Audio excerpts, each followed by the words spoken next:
ملکوں کی بات نہیں کرتا جہاں مسلمان کی حکومت نہیں، جہاں مسلمانوں کی حکومت ہے وہاں بھی علماء انتہائی قسم پرسی کے عالم. مجھے یاد ہے کراچی میں تابانی نے جو ایرو ایشیا کے مالک تھے میرے اعزاز میں کانفرنس کی تھی جہاں شہر کے بڑے ہی عظیم لوگوں کو جمع کیا تھا انہوں نے، سارے سرمایہ داروں کو، اور سوال یہ کیا گیا تھا کہ علماء آج بڑے کام کیوں نہیں کر پا رہے ہیں، ذہین کیوں نہیں ہیں، حالات کا مقابلہ کیوں نہیں کرتے.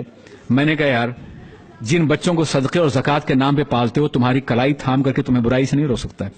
وہ دور پیدا کرو جب علماء کا دور تھا، تمہارے بچے 400 تو آدمی موجود ہو، سبھی دولت مند ہو، ملینر ہو، تم میں کتنے بچے حافظ ہو رہے ہیں تمہارے بیٹوں میں سے، کتنے بچے عالم ہو رہے ہیں.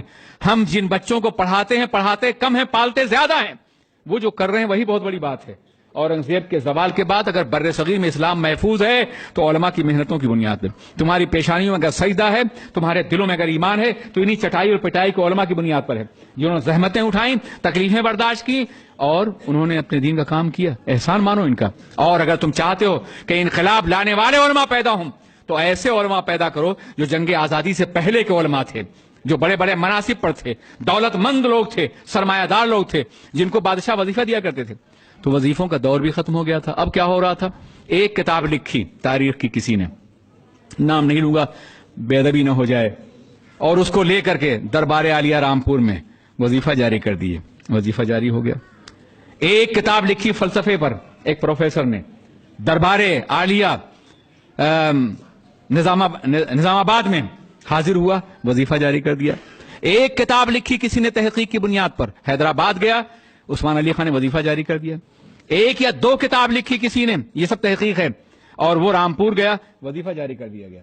زندگی بھر کے وظائف ایک ہی اور دو کتاب پہ. امام نے 1000 کتاب لکھی اور کسی دروازے پہ انہیں نہیں دیکھیں گے آپ، کسی دروازے پر نہیں، بلکہ کتابیں لکھی اور کسی نے کہا کہ حضور سرکار رامپور نے یاد فرمایا ہے، آپ کو اعزاز دینے کے لیے یاد فرمایا ہے. تو اعلیٰ حضرت نے ایک شعر لکھا تھا، سن لیجیے آپ بھی. بجز سرکار سر کار عالم، بجز سرکار سر کار عالم، سروکار بسرکار ندارم. سوائے سرکار کے جو مقصد تخلیق کائنات ہیں، کسی سرکار سے میرا کوئی سروکار نہیں ہے، میں نہیں جاتا. نواب نان پارا سعد علی خان نے یاد کیا، مشاعرہ منعقد کیا. اپنے دور کے سب سے بڑے نعت گو شاعر تھے، نہ پہلے کوئی تھا اور نہ آج ہے. امام بوسیری کے بعد جن کے کلام کو عالمی شہرت ملی ہے محمد رضا فاضل بریلوی. امام بوسیری کی ایک نعت مشہور ہوئی ہے اور ان کی ہر نعت آسمان تک پہنچی ہوئی ہے، بارگاہ رسول مقبول ہے. اللہ اکبر. اعلی حضرت کو بلایا گیا تو آپ نے ایک نظم لکھ کر کے بھی نعت کہ وہ کمال حسن حضور ہے کہ گمان نفس جہاں نہیں، یہی پھول خار سے دور ہے، یہی شمع ہے کہ دھواں نہیں. کروں مدح مختہ ہے، کروں مدح اہل دول رضا، حکومتوں کے کروں مدح اہل دول رضا، پڑے اس بلا میں میری بلا. میں حکومت کے سربراہوں کی تعریف کروں، جو لوگ جاتے تھے وہاں نعت بھی لکھتے تھے اور کچھ بادشاہ کے لیے 2-4 شعر. کروں مدح اہل دول رضا، پڑے اس بلا میں میری بلا. نانپارا ریاست کا نام ہے. میں گدا ہوں اپنے کریم کا، میرا دین پارے نہ نہیں.